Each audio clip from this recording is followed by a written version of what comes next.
Not coming, Bruce. It's already here.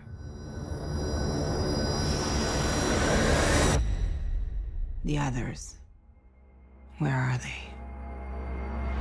Hello, and welcome to Film Rant. After the release of Wonder Woman, I was full of hope thinking DC are on the up. Then the early reviews and trailers for Justice League made me think maybe Diana Prince's solo movie was just a one-hit wonder. Get it? Wonder. So I can say that going into Justice League I was expecting it to be a massive flop, as I assume most people were. I struggled to see how DC could pull off an Avengers style movie without giving any backstory or introduction to three of the main roster, and the villain. But one of the main highlights for me with Batman v Superman was Ben Affleck's Batman, who was thrust in there with no real backstory or proper introduction. So, have DC performed a miracle? Well, I'll be going into spoiler territory to answer that, so bat dream your way down to the cinema if you don't want anything spoiled. I've heard Ben Affleck's Batman get a lot of criticism in this movie because he seems so different to how he was in Batman v Superman, and while that's somewhat true, I don't think it's a big enough change to warrant criticism. I've heard people say he's too one-linery or much snarkier than he was before. He is a little, he seems a little more relaxed in Justice League, but for me his character was pretty much the same, if not more enjoyable than he was in BVS. I'm still a fan of Batfleck after this movie. The same goes for Wonder Woman. I love her and Gal Gadot plays her fantastically.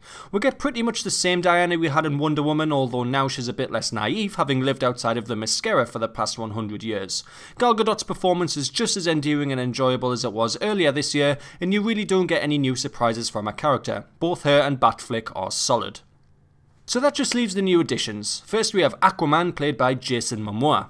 I've seen lots of people praise Aquaman, but I thought he was incredibly dull. There's a bit of backstory with him that seems to be setting up a solo movie, but other than that he's the least interesting character out of the three new introductions. He's not in the movie too much, we don't even get to see him fight that much, and he has about 10 lines of dialogue, if that. He's such a bro as well, like really bro. Maybe instead of Aquaman they should have called him Fratman, but I guess that clashes with Batman. Whatever. It's not that he's unlikable, he's just completely distant. I feel like he needed to be in the movie much more, have more interesting dialogue, so I could form a proper connection with him, but I just got nothing from him whatsoever. Maybe this is a result of there being no setup movies. But it's hard to argue that when I enjoy the other two introductees so much. Ezra Miller plays Barry Allen, aka The Flash. Now I watch the Flash TV show, so I somewhat know about who Barry Allen is and what his origin story is all about, which may have helped me with connecting with the character. Ezra's Barry Allen is much more teenage and frightened than the one I'm used to. He's used as the main comic relief throughout the movie, and I'd say only about 10% of his jokes are actually funny. The rest are cringeworthy try-hard jokes that make you wince out of awkwardness. I mean, sometimes it was like watching Michael Scott.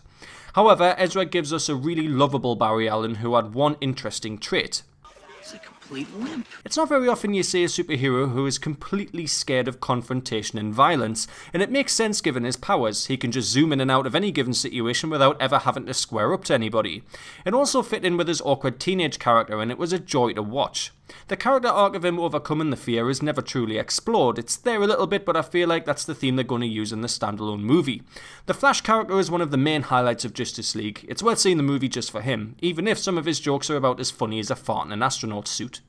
Out of the three though, I loved Cyborg the most. He definitely had the most interesting backstory, a guy who has been brought back from the dead and turned into a powerful killing machine by one of the mother boxes. He draws parallels with Superman and he seems like a truly conflicted character. It's alluded to that he suffers massive internal conflicts, which you do see a little, but I think that's a theme DC are saving for a Cyborg solo movie or even another Justice League movie where he's going to be the villain. I thought Ray Fisher gave a solid performance and really delivered the kind of twisted and resentful character I expected from Cyborg. He's completely enjoyable and I can't wait to see more of him. The fourth addition, who only seems to be around for this movie, is Steppenwolf, played by Kieran Hines. I say played by, I mean more like mocap than voiced by. Steppenwolf is a character that you could do relatively easily with some good costume and makeup, but for some reason they CG him and he looks absolutely fucking awful.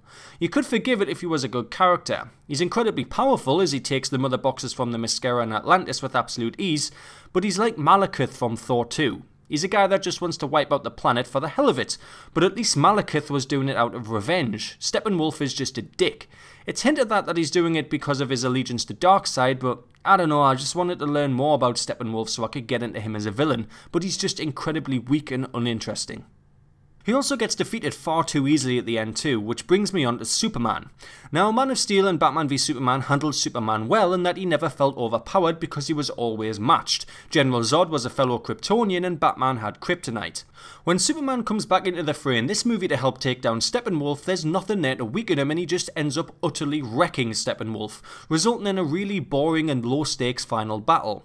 I've always had a problem with Superman in that he's just way too overpowered in just about everything, and DC had managed to avoid that, but they just dropped the ball a bit in Justice League. He even undermines the original Justice League lineup we have. Batman, Wonder Woman, The Flash, Cyborg and Aquaman do just about jack shit against Steppenwolf, save maybe Cyborg who just about manages to get the mother boxes apart.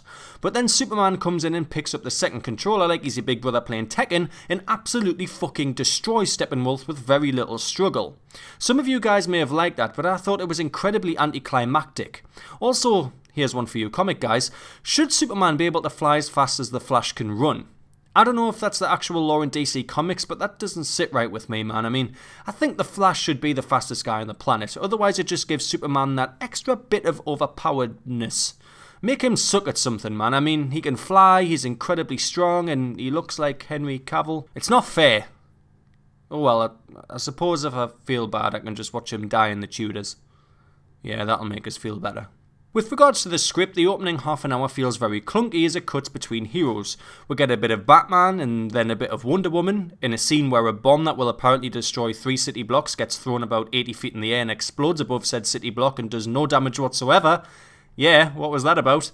A little scene with Batman and Aquaman and a small scene in an apartment with Cyborg. It sets up some of the characters nicely, but it's not all that engaging. It seems to drag on a bit and the pacing is way off, so it just feels so jagged and disjointed. I would have changed the movie a little. I'm not sure if it would work, but I'd have it play out so that Aquaman and Cyborg never meet Wonder Woman, Batman or the Flash before the final battle. Both Aquaman and Cyborg have their own personal reasons to find and stop Steppenwolf and the Mother Boxes. Could we have had some film that handles 3 plots simultaneously that all culminate in a massive final battle with Steppenwolf, and that's where the Justice League is formed? Hell, Snyder is used to juggling 48 different boring plots at once and messing them all up, so I'm surprised he didn't try it in this movie. Or maybe he did and Joss Whedon gave him a slap, but we'll never know. I think the Flash's story needs to remain the same as he needs guidance from Batman and Wonder Woman, but Cyborg and Aquaman are more than capable of looking after themselves and seeking vengeance without help. I get that Aquaman has kind of let go of his responsibilities, but after the battle in Atlantis he decides to stop being such a bro and step up to the mark. He could have done that with or without the meeting with Bruce Wayne at the start. As for Superman, I didn't like the way they brought him back. Firstly, he moves the coffin, or at least the dirt on the coffin, at the end of Batman v Superman, so how was he totally dead when they lifted him out the coffin in Justice League? Plus, I would have preferred it if Superman had escaped his coffin and went into hiding. After all the drama in Batman v Superman, it would be acceptable to believe that Superman went into hiding for a bit just to see how the world would change without him, and whether or not they really need him. After all, Bruce Wayne was saying he was more of a threat than a saviour, so I would totally buy that Superman was trying out a little experiment to see how much he's needed. I admit you'd have to write that cleverly though, as that's a plotline that's very fragile and could easily break apart if the writing wasn't tighter than Kevin Spacey's prosecution evidence. Nothing in this movie feels particularly epic. When it ended, I felt like I'd watched a standalone movie as opposed to a culmination of multiple heroes with a massive threat. The villain isn't introduced or built up properly, there's not too many big battles, the stakes seem relatively low, and Superman just completely ruins any semblance of threat come the end of the movie. It needs more action set pieces, better locations, more side characters, and a bit more relationship exploration between the characters they have. Justice League contains lots of references to previous movies and the histories of certain characters. This was good for Wonder Woman, where we saw Batman offend her by talking about Chris Pine, but sometimes it felt a bit forced, like when Alfred says Bats had simpler times when he was going after wind-up penguins. Those kind of references just made me feel sad, because I want to see that. I want to see Batflick versus Penguin or versus Joker or whatever. I like that Justice League has these little lines of dialogue as it does help give the characters some history, but at the same time it leaves a sour taste in the mouth because you'll never get to see it, unless the Batman movie crams a lot into it. Maybe I'm just being a sucker here, but I think DC really needed to take the Marvel approach and should have made films for each hero before doing the Justice League. I just think it would have gave the movie a much more full and rounded feel. The Avengers isn't perfect, but it felt solid when you were watching it. Justice League feels like the Playboy Mansion, full of holes. Now look, I can complain about this movie for copying the Avengers and for not copying the Avengers, so take these next few points with a pinch of salt. Just my thoughts. So the mother boxes are pretty much Infinity Stones. Steppenwolf is similar to Loki in the sense he wants to take over the world to serve some higher being with Infinity Stones, and he also has a pointy hat. What's the deal with pointy hats on villains, by the way? I mean, Sauron, Ares, Steppenwolf, Loki, Surtur, Hela. Is there some kind of fetish I'm missing here? Anyway, yeah, even the little minions of Steppenwolf are reminiscent of the Chitauri, and the Flash has a scene very similar to X-Men's Quicksilver scenes. Now, none of these are necessarily bad, but Justice League had to do some new things to make it stand out from the rest of the heavily populated superhero genre, and it only has one or two unique elements, one of which is having the Flash be a total wimp.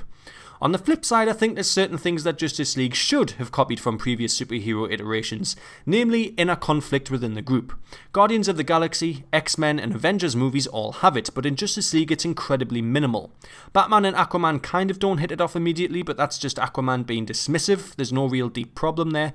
Wonder Woman and Batman also have a small spat when he talks about Chris Pine, but again, it's forgiven a few minutes later. The group just seem to gel and connect very easily. There's a few bumps in the recruiting process, but once they're all together they work like clockwork and it just seems a bit too easy.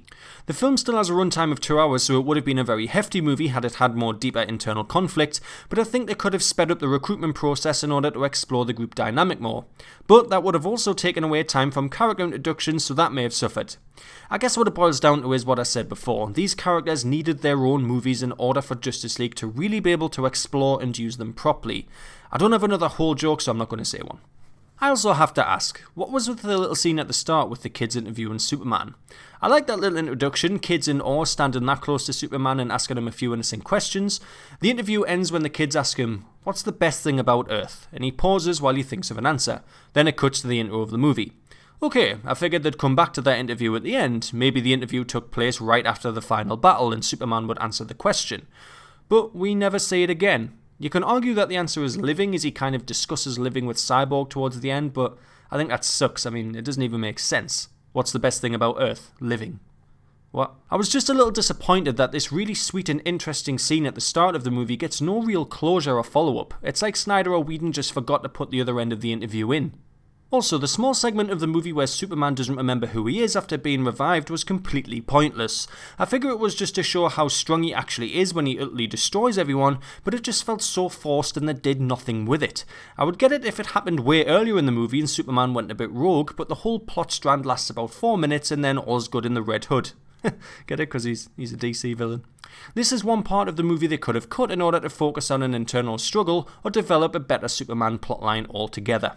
With regards to the technical aspects of the movie, the CGI is okay overall. There is some good CGI in some fight scenes, and Gotham especially looked great, very reminiscent of the Gotham you see in the Arkham games, but there was also some incredibly shoddy CGI. Steppenwolf looks like a melted action man, and Henry Cavill's upper lip has such a life of its own you could argue it's an entirely sentient creature and give it rights.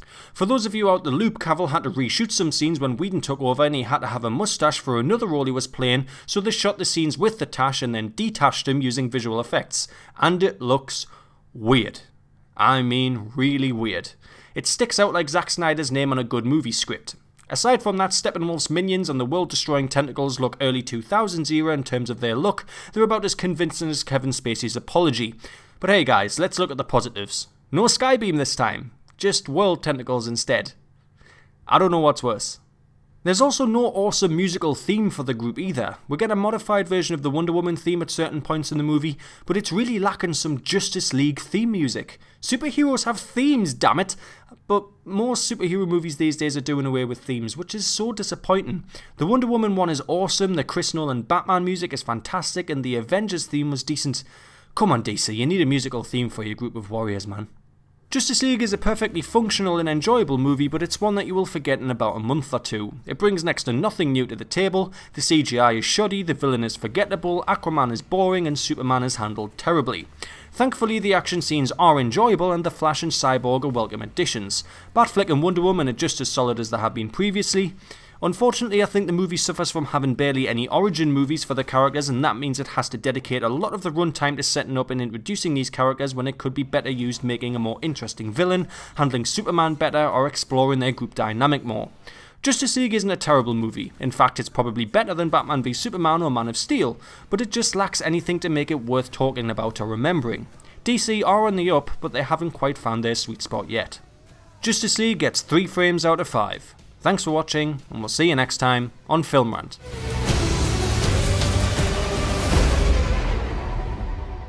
Shall we?